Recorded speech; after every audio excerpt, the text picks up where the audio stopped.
Can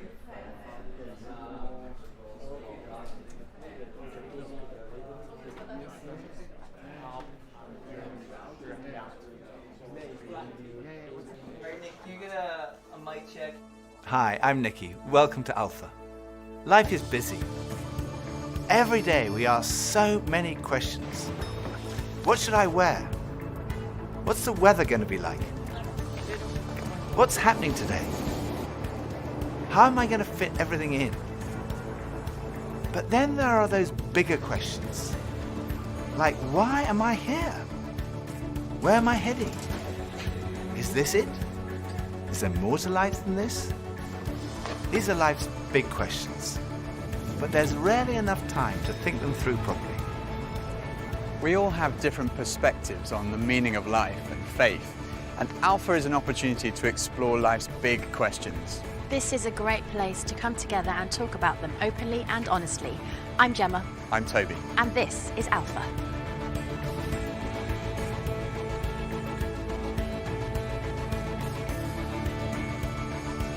I go on Google. I definitely Google. I go on Wikipedia. Internet. I scroll through all the different answers, and then I try and combine it, and then make my own kind of cornerstone. Or smart friends. I don't ask big life questions. It's too hard to answer. Google or my grandmother. I meditate or I read. When I have a big life questions, I probably go to my family. I haven't really had any massive ones to say. To my mom or my dad, basically. My mom or my dad, maybe my grand. I get most of my answers from the library in any section there because I don't really trust the people that I'm around. The key is always to yourself. You got to figure some things out for yourself. If I'm confused, I go to him first. And he confuses me more. But when it's something more personal, I try to find it within myself first. Friends of mine told me that the first night they came to Alfa, they sat in their car for half an hour waiting and watching people going in. And eventually when they'd seen enough normal looking people going in, they thought they'd give it a try. And one thing that might be going through your mind is, am I going to be the only one there who doesn't believe all this stuff, who's not a Christian, that doesn't go to church? Well, if that's you, then you're in the right place. Alfa is designed for people who wouldn't call themselves Christians or who are not regular churchgoers. It might feel a bit strange to be discussing life and faith with people that you've never met before, but the best thing about Alfa is often the great friendships that are formed over the weeks. For much of my life, I was not remotely interested in Christianity. In fact, I don't think I'd ever come to something like Alfa. I was not brought up as a Christian. My father was a secular Jew. He was an agnostic, and my mother didn't go to church, and I had no interest at all in Christianity. First of all, I just thought it was so boring. Everything to me about church, Christianity, religion was just dull and dreary. And it kind of made me feel a little bit guilty. I didn't know why, but I just didn't want to have anything to do with it. And I also thought it was untrue. I thought I'd sort of thought it through, and I'd come up with these intellectual objections, and I called myself, very pretentiously, I called myself a logical determinist. And I quite enjoyed arguing with people who called themselves Christians. And at university, I had a bit of a reputation for being an argumentative atheist.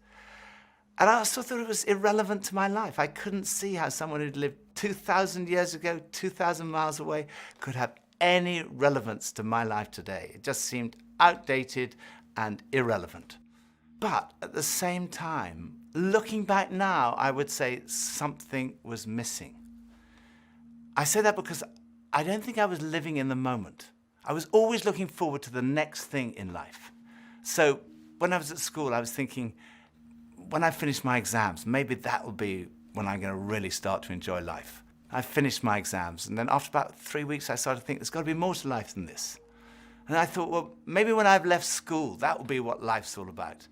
And then I left school, and after about 3 weeks, I started to think, there's got to be more to life than this. I thought, well, maybe the answer is to get a girlfriend. And somehow, I don't know how I managed it, but I managed to find a girlfriend. Again, after about 3 weeks, I started to think, there's got to be more to life than this. And basically, there was something missing. I was longing for more. The actor Jim Carrey once said, "I wish everyone could get rich and famous and have everything they've ever dreamed of, so they would know that's not the answer." Some people dream of having their name in lights, of fame and fortune. Some people dream of finding happiness through relationships, careers, money, whatever it may be. But do you ever get that niggly feeling that as good as those things are, there must be more to life? Yeah, all too often life just doesn't turn out the way we think it should. And even when it does and we achieve our wildest dreams, it's somehow never quite enough. It just doesn't satisfy. It's like there's something missing. The comedian and actor Russell Brand said, "Drugs and alcohol are not my problem. Reality is my problem. Drugs and alcohol are my solution to fill up a hole inside me." And Jesus said, "I am the bread of life." In other words, I'm the one who fulfills the longing that's deep inside every human heart. Jesus claimed to be the one person who can satisfy that spiritual hunger. Freddie Mercury, the lead singer of the rock group Queen, had amassed a huge fortune and attracted millions of fans. But he admitted in an interview shortly before his death that he was desperately lonely. He said this, "You can have everything in the world and still be the loneliest man, and that's the most bitter type of loneliness. Success has brought me world idolization and millions of pounds, but it's prevented me from having the one thing we all need, a loving, ongoing relationship." Jesus said, "I am the way, the truth, and the life." Ultimately, there's only one relationship that is totally loving and goes on forever, and that's a relationship with God. And Jesus said, "I am the way to that relationship."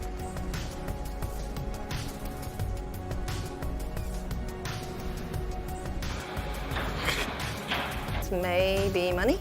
What makes me happy? Music. Music, ice cream, and cheese. Sleep makes me happy. Going to the gym, seeing my friends, going to the pub, playing football. Dogs. Alcohol. Women. Pretty much. The idea of life in general makes me happy. Clothes. Women. More to life than this. That's a really good question. I don't know, I can't tell you. I think we're supposed to learn a couple of things. There's nothing more. I'm still figuring that out, to be honest. No. Let's live in the moment. Absolutely. I strongly believe that there's more to life than this. No idea. Sorry. When I was about 17, I was sitting having a burger with two friends, and we were looking out the window and commenting on a few of the stores across the street, and I suddenly realized that I couldn't read any of the signs, even if I squinted. So I asked if I could borrow one of my friend's pair of glasses, and as soon as I put them on, I realized I could see everything, like colors, shapes, words. I was amazed at how everything was so clear. And I could see before, but now I could really see. And to me, that's the best way to describe the difference that Jesus makes. Jesus is the lens through which we see God. And he's also the lens by which we see the world in a totally different way. Jesus said, "I am the truth." Some people's response to a Christian might be, well, it's great for you, you found meaning and purpose in your life, but it's not for me. But when you think about it, that's not actually a logical position, because if Christianity is true, it's of vital importance to every one of us. And if it's not true, it's not great for us, because it means we're deluded. C.S. Lewis was one of the great intellectual giants of the 20th century, probably best known as the author of the Chronicles of Narnia. He said this, "Christianity, if false, is of no importance, and if true, of infinite importance. The only thing it cannot be is moderately important." I come from a family of lawyers, so naturally I wanted to look at the original documents and sources. I never really looked at the evidence before, and I was astonished at how much evidence there is for the life, death, and resurrection of Jesus. For me, it was through reading these documents that we find in the New Testament that I came to the conclusion, it's true. One of the last cases I did as a lawyer was in the Court of Appeal in front of Lord Denning, an absolutely brilliant mind, perhaps the greatest judge of the 20th century. He said on one occasion that his Bible was his most tattered book in his library. He'd examined the evidence really carefully, and he came to the conclusion, it's true. One former professor of history at Oxford University described the resurrection as the best attested fact in history. I hadn't realized how many of the pioneers of modern science were believers. Descartes, Newton, Kepler, Galileo, Locke, Copernicus, Faraday, Kelvin, Pasteur. Francis Collins, one of the greatest scientists of our time, was director of the Human Genome Project, mapping the 3 billion letters in the human DNA, considered by many to be the most significant scientific undertaking of our time.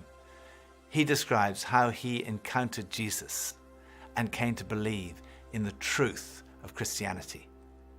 Well, in the home where I grew up, faith was not something that was talked about very much. My father was a professor of drama, my mother a playwright.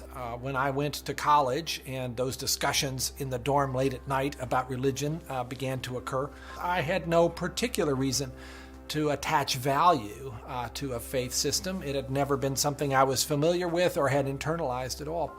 And I assumed that any religious feelings that anyone held must be on the basis of some emotional experience, and I didn't trust those, or on the basis of some childhood indoctrination, which I felt I was fortunate to have missed. I loved the experience of learning about the human body and all of the components of that, and I particularly loved being introduced to genetics. But then I ended up in the medical school curriculum sitting at the bedside of patients with diseases. This was no longer an abstract study of molecules and organ systems. These were real people. And one afternoon, one of my patients, a wonderful elderly woman, much like a grandmother, who had very bad heart disease. She had a particularly bad episode of chest pain while I was with her. She got through it, and at the end of that, explained to me how her faith was the thing that helped her in that situation. She realized that the doctors around her weren't really giving her that much help, but her faith was. And after she finished her own very personal description of that faith, she turned to me, and I had been silent, and she looked at me quizzically, and she said, "What do you believe, doctor?" And ultimately, I had to admit to myself that her question had made me realize that I had arrived at an answer to the most important issue that we humans ever deal with. Is there a God? And I had arrived there without ever really looking at the evidence. And I was supposed to be a scientist. If there's one thing scientists claim they do is to arrive at conclusions based upon evidence. And I hadn't taken the trouble to do that.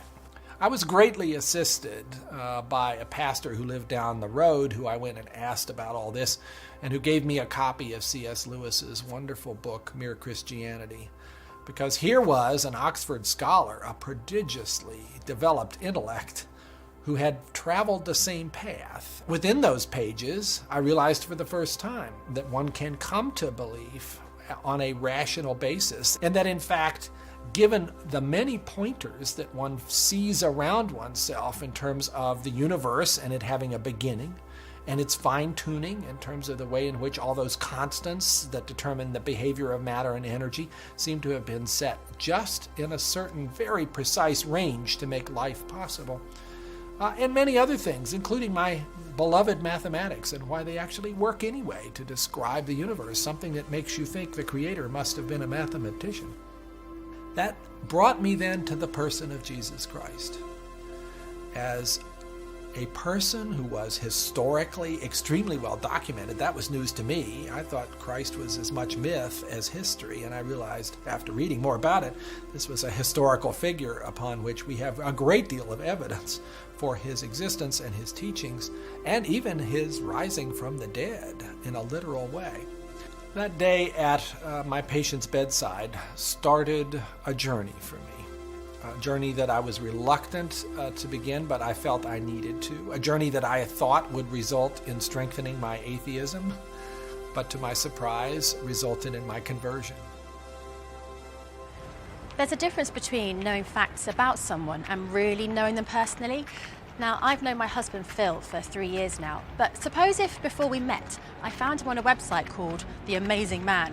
Now, there's no doubt I would have looked at him and thought, okay, I'm intrigued. But what if each page was dedicated to his amazing abilities, his sparkling personality, his tender heart, his extraordinary intelligence, and his cooking abilities? Well, I would think, wow, he does sound like an amazing person. But that's head knowledge. But I also have the privilege of being married to him, and I know that he's an amazing person, which is knowledge that comes from experience of relationship, and that's heart knowledge. When Jesus said, "I am the truth," he was talking about more than just a kind of intellectual truth. The Hebrew understanding of truth was truth as experienced. And there's a big difference between a kind of intellectual knowledge and a personal knowledge, between your head and your heart.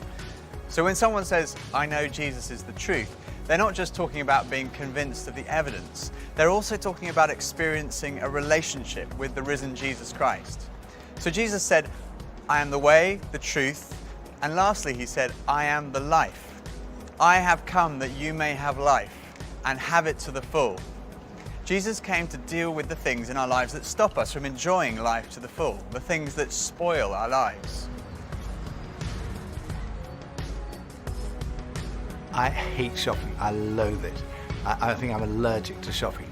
But occasionally my wife Pippa persuades me to go shopping, and just after Christmas it was the sales and she persuaded me to go shopping. We went into the shop and we bought this very nice new sweater, same colour as all my other sweaters, and we left the shop and we went to buy a present for her. And we went into this ghastly shop. It was so crowded, it was unbelievable. And even Pippa had had enough and she said, okay, we're leaving. So we went to leave, and as we left, the security alarm went off. And the security guys moved in very quickly and they stopped us all from leaving.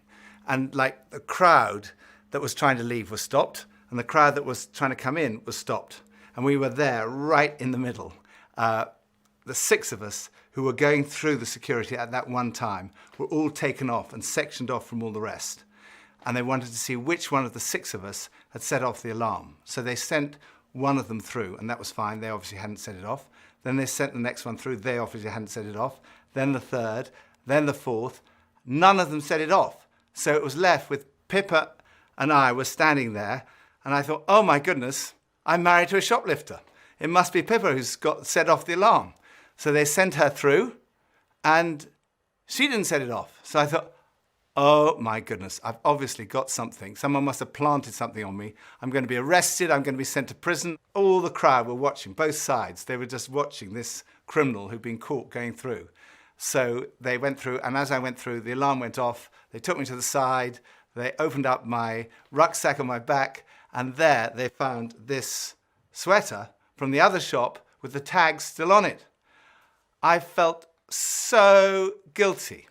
That was like false guilt. I also sometimes experience true feelings of guilt because I do things that are not right, that are not good. And this is the wonderful news that God loves you and he loves me. God came in the person of his Son, Jesus Christ, to die for you and for me. And on the cross, he took all of your guilt, all of my guilt, everything you've ever done wrong, everything I've ever done wrong, said wrong, thought wrong, and he died in our place in order that we could be forgiven. And forgiveness, C.S. Lewis said, it's like a recording of our life wiped completely clean. And when we receive that forgiveness, we find life, and life in all its fullness. And that's what Jesus wants for you and for me. Life in all its fullness. Life at its very, very best. I think for so many years, I always just strived to be strong in myself. And it was as if that all I needed was me and my buddies and, we'd be like invincible. But the truth is, none of us are.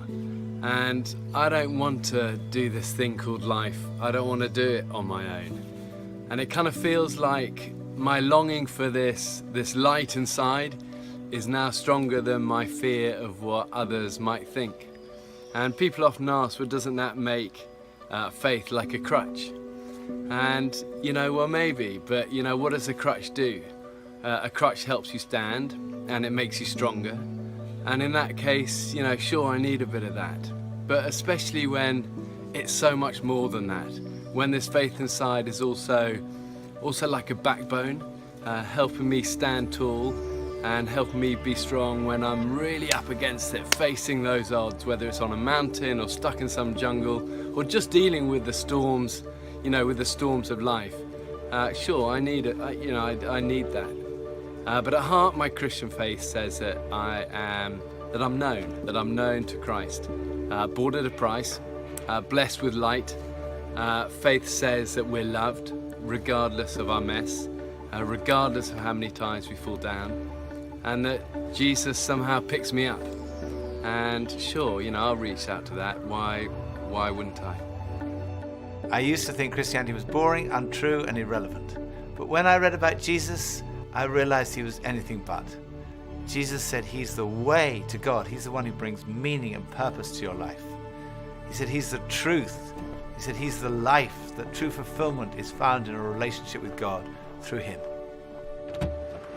Alfa is a place where you can be yourself. You can say what you think and challenge everything.